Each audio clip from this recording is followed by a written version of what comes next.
Welcome to the Banker Lamp. Please enjoy the video. In this video, I will explain how to make burgers on a gas grill. First, select ground beef with an 80/20 fat content for the juiciest results. Gently form your patties, aiming for about 3/4 of an inch thick. This thickness helps them cook evenly.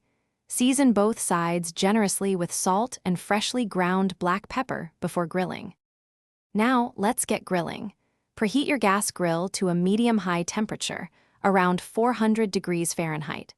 Place your seasoned patties directly over the heat. Sear them for 2 to 3 minutes per side to develop a beautiful crust.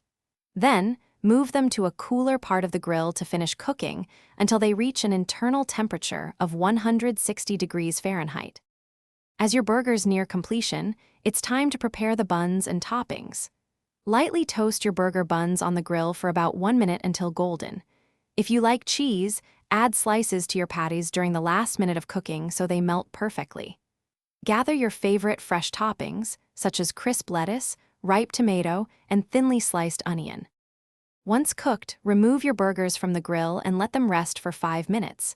This allows the juices to redistribute, ensuring a moist and flavorful bite. Finally, assemble your masterpiece. Place the rested patty on a toasted bun, add your melted cheese, fresh toppings, and a dollop of your favorite condiments. Enjoy your perfectly grilled, juicy homemade burger. Thanks for watching. If this was helpful, leave a like and consider subscribing. See you next time.